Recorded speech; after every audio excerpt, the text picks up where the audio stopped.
We like to picture war as a monster, yet in mythology it has many faces. A lioness who drinks blood-red beer until she sleeps. A god who tears out his own eye for wisdom. A boy general riding a peacock, pinning a serpent to the earth.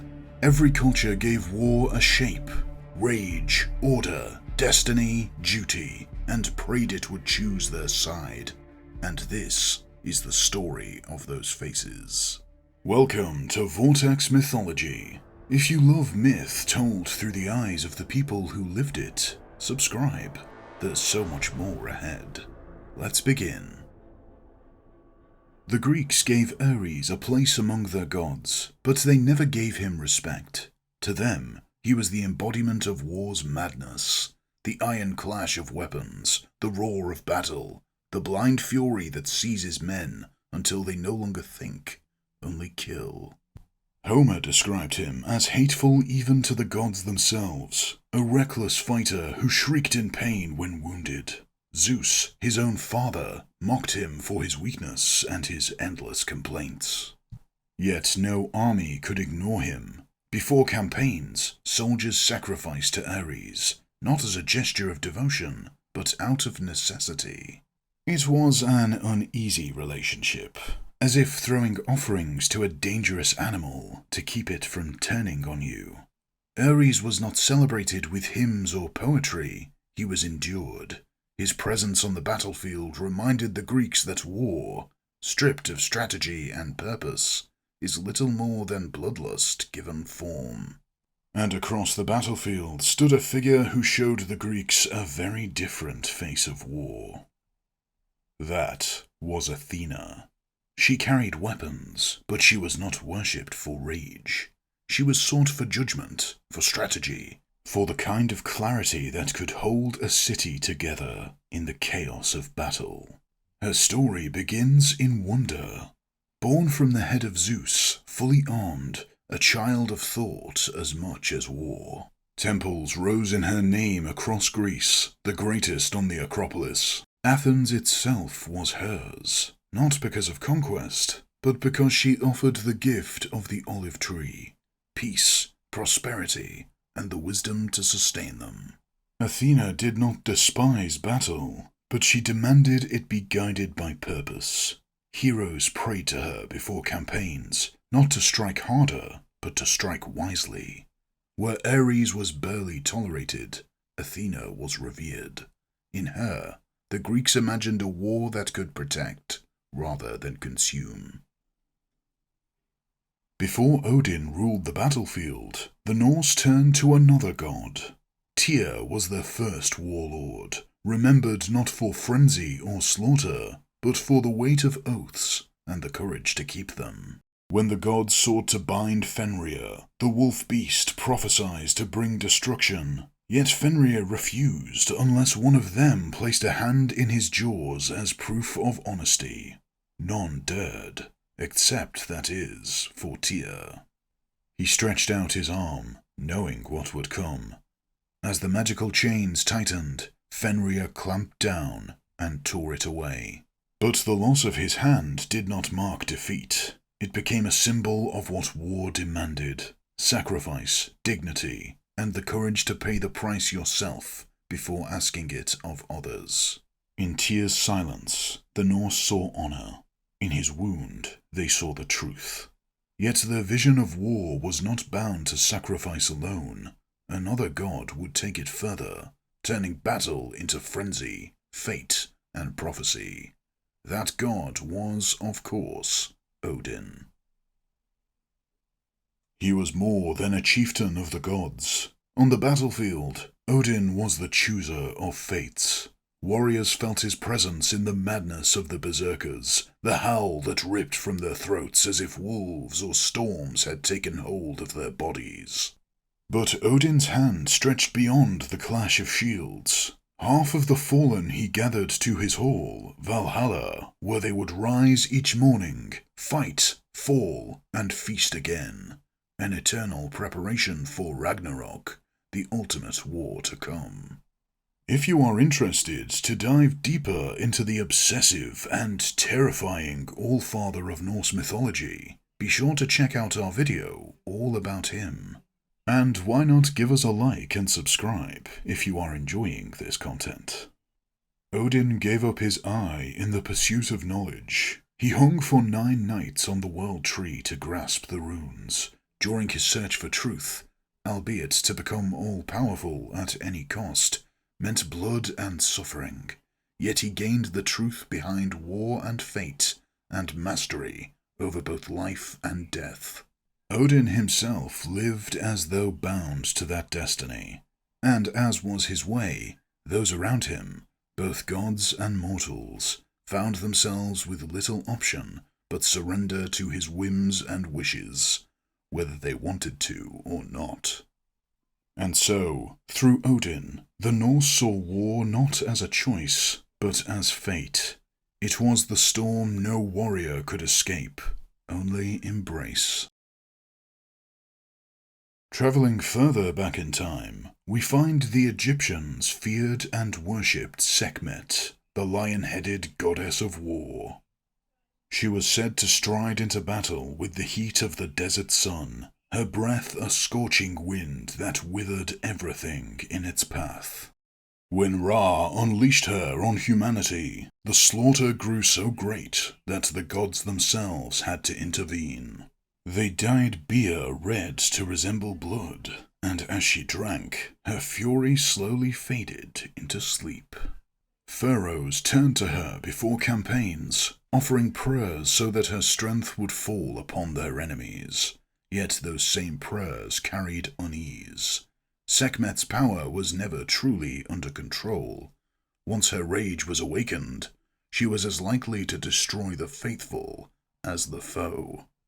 In her, the Egyptians saw war as divine wrath itself, not a tool of order or honor, but a force that reminded them how fragile human survival was beneath the will of the gods.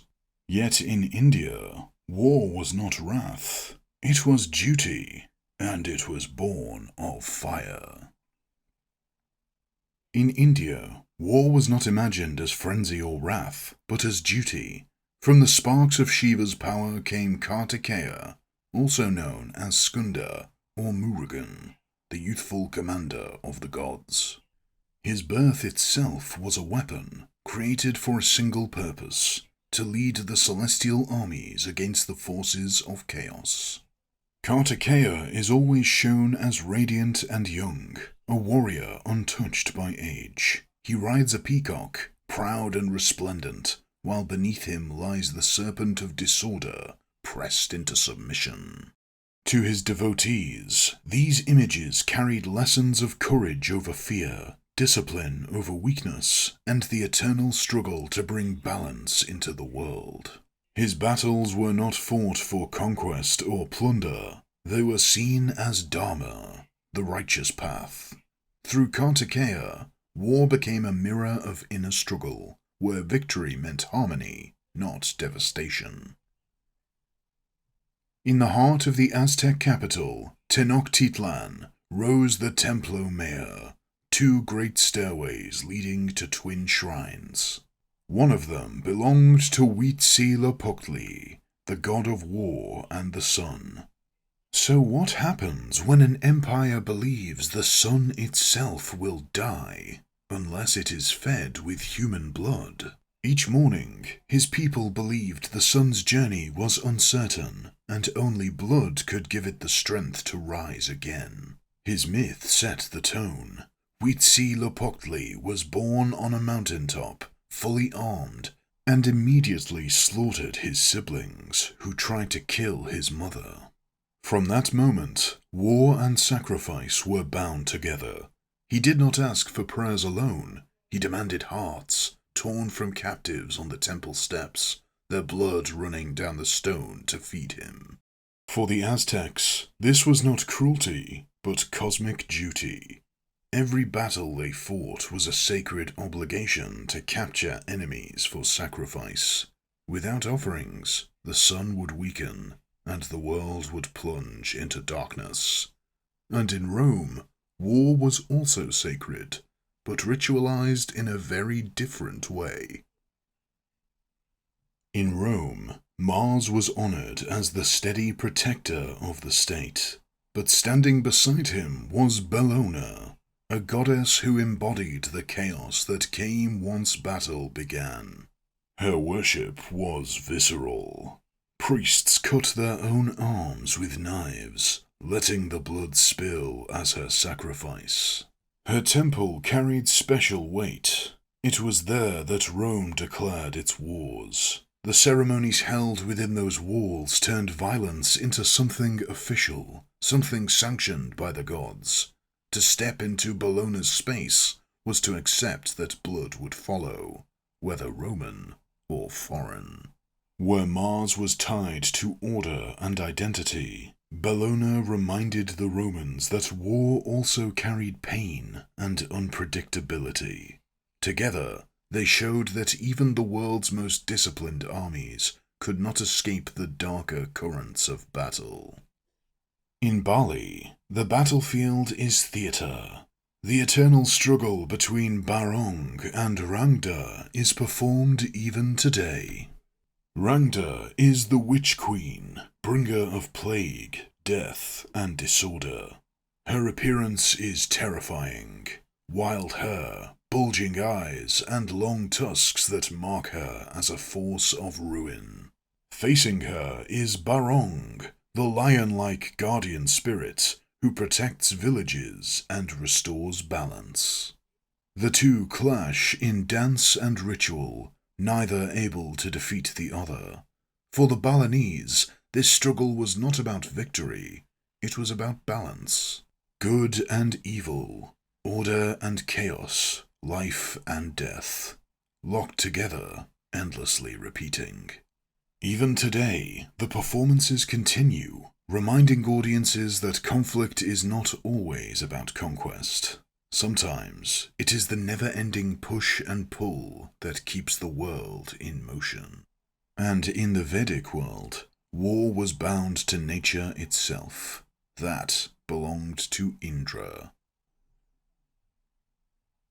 In the oldest Vedic hymns, Indra is the great champion of the gods. His weapon was the thunderbolt, and his enemy was Vritra, the serpent who trapped the world's waters. For the people who lived by rivers and rains, this was more than a story. When Indra split the serpent open, the waters rushed free, and the earth came back to life. Every storm that broke the heat of summer, every flood that turned fields fertile, was seen as his hand at work. To follow Indra in war was to believe that struggle itself was part of survival. His battles were never just about enemies on a field, but about the fight against hunger, drought, and ruin.